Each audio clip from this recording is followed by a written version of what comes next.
3, 2, 1. What's going on, everyone? You're watching Ash on Comics. My name is Ash, and I am at In-N-Out Burger, and I'm doing a car video, Zach style. I just came back from the comic book shop. I got my comics right here. I got my burger right there.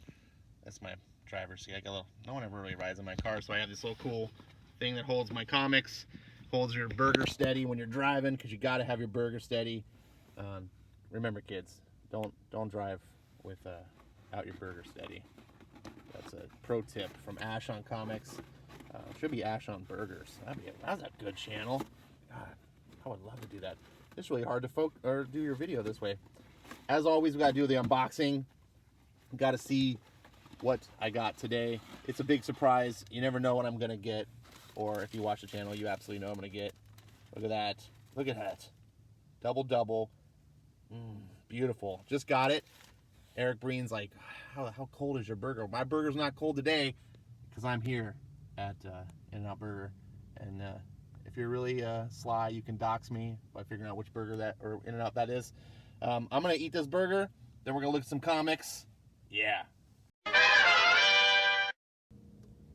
All right, I'm back. In case you were wondering why I got this weird drape over my dashboard, I didn't even think about explaining that. It's because I watch Zach videos, and he's always, at least in the early days, he used to do all these goofball things like showing his legs and stuff. Like, and I'm wearing shorts, and it was always like, I was like, Zach, why don't you just like put a towel over yourself or the dash or whatever? But even more to the point, it actually helps because my dashboard is weird shaped in a mini, and I want to be able to do things like pull out the book, and I can do this. So the first issue for today, if I can hold steady, is Batman issue 87. I haven't done a review, I don't think, on 86 because I'm really behind the times, but oh, my windshield is so dirty. Jesus, yikes. It's on camera, it looks so much worse. I liked it. I think I did. I don't know. I'm getting senile in my old age. Batman by Tinian, James Tynion, actually, however you pronounce it, is really good. I'm looking forward to this issue. Tony Daniel doing the art is fantastic. So awesome. The next issue we have, get up there, is Detective Comics 1019 or 1019. How do you want to say that? 1019? Does that sound better? It's Tomasi. I don't know who this Godlewski artist is, but you know, it's no Doug Monkey, unfortunately. But that cover looks nice. However, you can't judge a book by its cover because comics these days, they don't let the interior artist do the covers for whatever stupid reason. So there we go. I really am liking Detective Comics. I've been promoting it for a long time. I used to be able to say, hey, there's at least one good Batman book in town, but now there's two. And this is the week of Batman, apparently, because every book I got is Batman. This one is the closest one to not being Batman, and that's, well, you know, this whole idea that I had worked out really good, until it didn't work out really good. Oh, gosh, I feel like I'm doing a Comics Cork style video here. And Jimmy's going to copy me as soon as he sees this now, too. I know he's just going to put a tarp on his dash, and he's going to start filming, because he's going to be like, that's genius! Right, Jimmy? I'm losing light steadily here, so I apologize. This is Batman Superman number 6. This is a great book. This is the start of a new arc. Josh Williamson, still Marquez doing on the art. So apparently we have someone in comics that can do a monthly book. Oh, here's the receipt, by the way. I always show you receipts, kids. Look at it, under 25 bucks.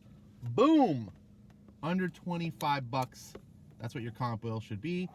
Unless you've got a lot of money you want to throw away, by all means, buy more comics. I'm not going to stop you. And then the best, the creme de la creme, Batman Curse of the White Knight. This book I cannot praise highly enough. So far, it's looking to be better than the original White Knight, and that's saying something indeed.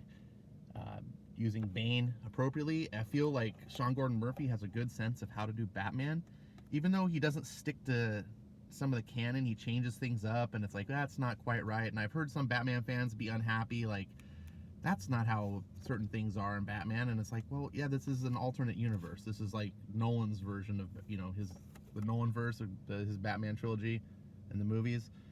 Sean Gordon Murphy is doing kind of the same thing, but in comic form.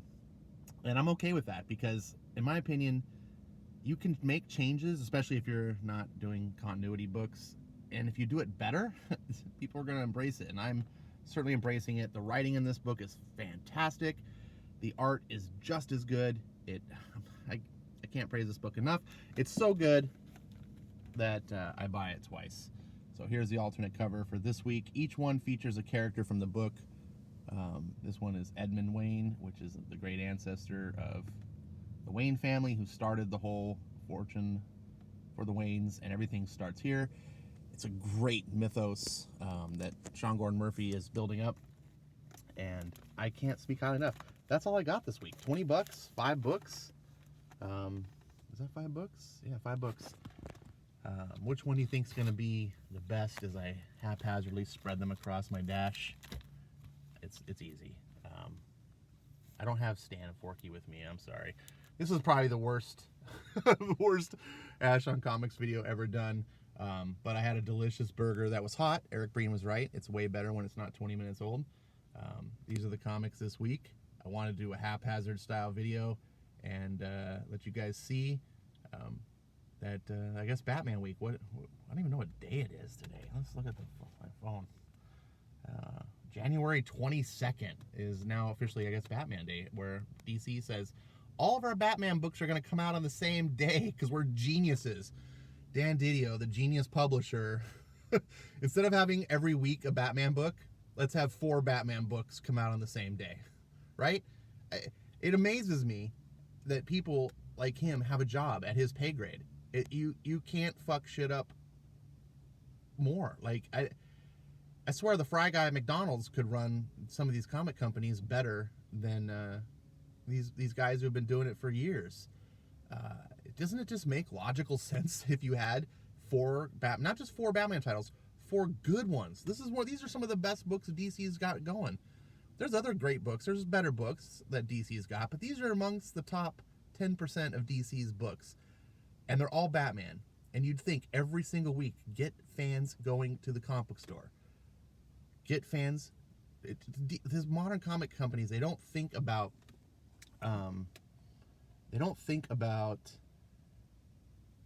comics in the way like the retail level. They just think about people buying their books, and it's like, but you have to think that way. You have to think about fans buy the books at the store. They don't just order them straight from DC, or Marvel fans don't order straight from Marvel.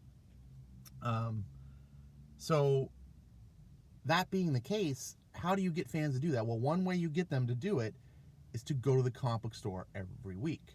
If they just need to go to the comic book store once a month because they're Batman fans and they want to pick up these books, then there's 3 weeks out of the month that they're not going to the store to see the other books that you have on the shelf. The idea is, see, these are the destination comics. These are what brings fans into the store, potentially, if they're Batman fans. And then they go, oh, I just bought 1 Batman comic this week, but maybe I'll grab this other book. But instead, like me, I go in the store and go, got 5 Batman books, don't need anything else, see ya.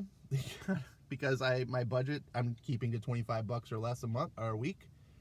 And so there was nothing for me, and I got plenty of Batman, and that's it. So I've rambled off enough about this. If you like good comics, which you should, by all means embrace them, promote them. Comics are in dire straits right now, as you're probably well aware. Don't let these fools in the industry and their sycophants tell you that the industry's thriving and it's so great. It's not. It's dying. It's so bad Marvel can't even pay their creators on, it's terrible, and they have billions of dollars of DC money backing them, and they still can't. So we're in a bad time, but good comics are still out there. Despite bad companies, there are good people with talent, like Sean Gordon Murphy. Oh, look at that book. Who make good books, and they want you to buy them, and they're trying very hard, and they need you to spread word of mouth. They need you to say, hey, this is what I get, this is what I love.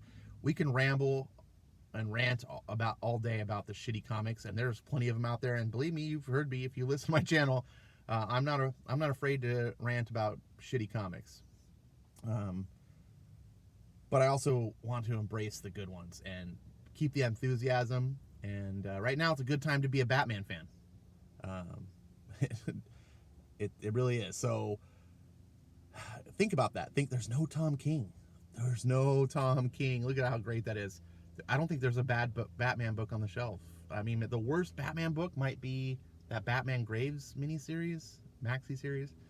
And that's not even horrible. It's just mediocre to me, so I didn't want to pay extra. I got plenty of Batman as it is. So yeah, I'm going to stop rambling right now. Thanks for watching and putting up with my BS and my super production values here. And also me chomping down burgers, making you hungry. Hopefully you have an In-N-Out in your area. If you don't, hopefully you have another, fan favorite chain of or eatery or something of that. If you do, and it's not In-N-Out, tell me what your favorite place to go is.